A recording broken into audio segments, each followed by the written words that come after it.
What is up, everybody? My name is Scotty Hastings. I am here with Dan Govier. This is going to be a new segment where you guys get to meet not only our coaches, but also the archers as well. It's going to be called Meet and Greet, basically. And so we're going to ask Dan some questions.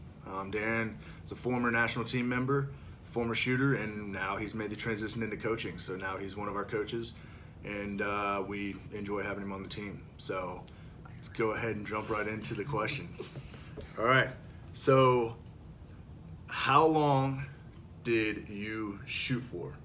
And so I know that as well as us, there was an injury related in the military. So after the injury, when did you start shooting, and then how long did it last? I started shooting right after I was injured, so pretty much on my own, because at the time they didn't have the WTBs or the warrior regiments like the Marine Corps has. In my instance, the WTUs and the Army's incidents. But I started shooting after the fact. I was using it for rehabilitation. That would have been around the 2010 time frame. I was injured in 2007. So. How long were you on the actual national team? When you got into the para program, how long did you stay in the para program? I started my introduction to para in 2010 with the first Warrior Games.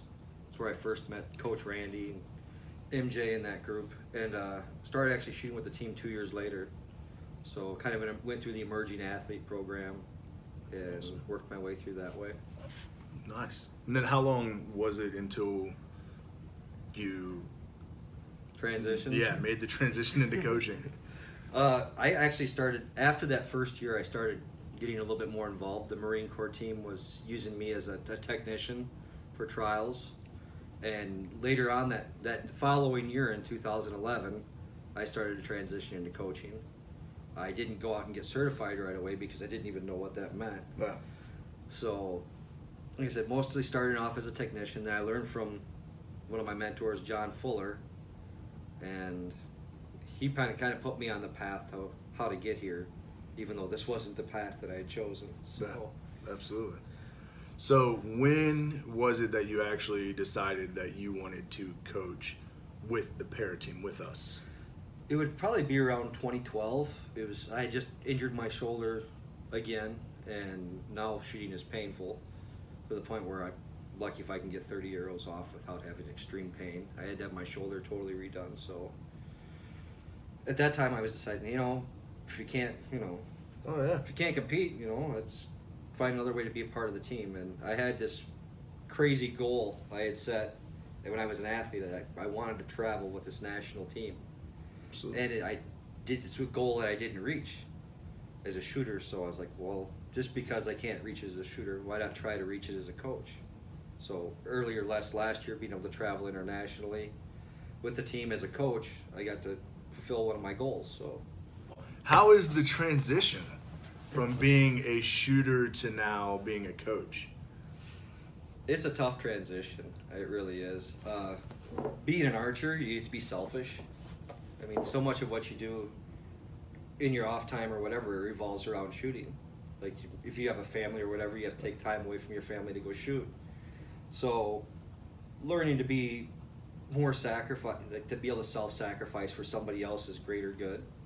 Kind of an easy transition from the military side of the house, but after learning to be selfish and being really self-oriented, it's hard to transition in that way. But being back around the group and understanding the personalities, it's an easier transition than I thought it was going to be. Which would you rather be doing, shooting or coaching? They both have their rewards, but I love to shoot. Like, if you shoot, Scotty, so you got to understand, like, that little bit of a 5-second break from the world was you're holding. Absolutely. Those are the things you miss. And after the last time I got hurt shooting, it was a hard transition, because when you're coaching that you get so involved, or like you want your athletes to succeed, so you're trying almost kind of living through them in a way, but you can't. You have to set that emotion aside a lot of the times, and that was a real tough transition for me to make, where I'd want someone to do so well, and I'd press so hard that I wasn't being successful at it. I mean, we'd have successful teams, win a lot of medals, but it wasn't. We weren't getting the exact thing that I wanted out of it. So Right. I had to change my philosophy of it, because you have to realize that not every archer shoots the way you do, or not everybody has the same chemistry or makeup or attitude or the process of how they learn. So you have to curve a lot of what you're thinking and curve it to the individual.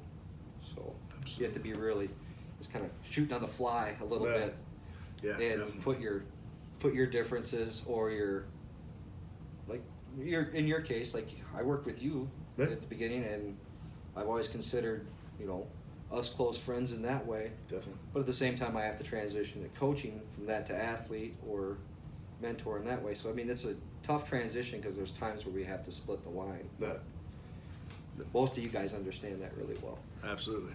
So, why, after the injury and everything, why archery? What made you decide that archery was where you wanted all your focus to go?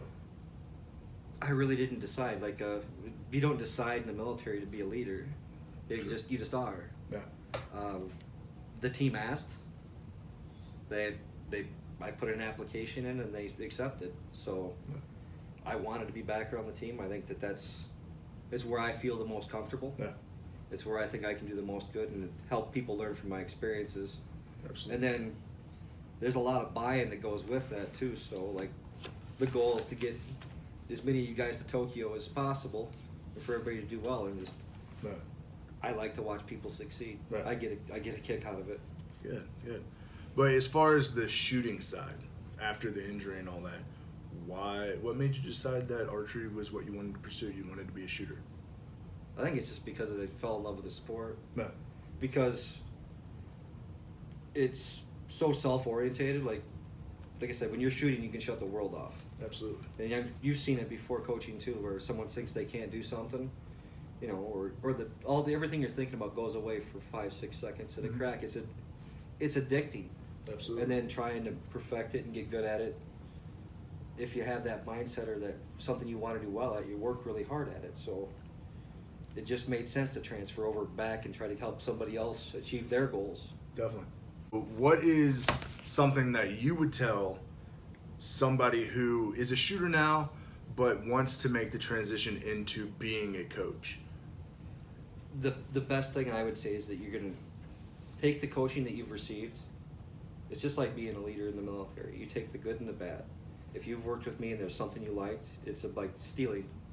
But you're taking the good parts from each person you've worked with and develop your own style, because you can't be the same as everybody else. You have to be your own individual. You have to buy into it yourself. So don't try to be Coach Lee or Coach Randy or Coach MJ.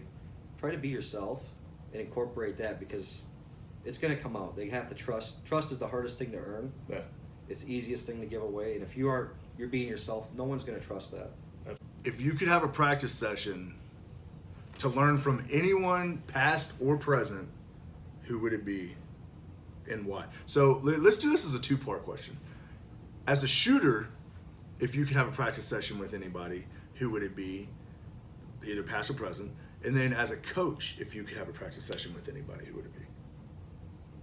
That's a tough one as a two-part. Because as a coach, I'd love to have looked back and see the history of it. It's like Dick Tone and how he worked with Jay Bars through the Olympic years. But as a shooter, being a little bit more on the selfish side and wanting to learn from someone who's helped somebody succeed, I'd probably say Coach Nichols or Mel. Yeah. And being able to be around someone like that because of how he helped make Brady who he is. And, so I mean, there's a lot of great people along those lines. So, and then there's the longevity of guys like Butch Johnson. So it's a tough question, but I would probably have to say Mel. Absolutely. And as a shooter and then as a coach, I'd like to go back and see how Dick worked with Jay. Yeah. Especially on the workup prior to that Olympic year. Yeah. Because I mean, so a lot of what coaches do are trying to transition into it's a build-up process. So I'd like to see what gears he changed in Jay to get him to that year. Absolutely. Awesome. I think that's all the questions I got. If you guys got any questions, go ahead and comment below. And again, like, share, subscribe this. And thank you, buddy. Yeah, thank you, buddy. Yeah, definitely. That was awesome. Yep. And See you guys the next time.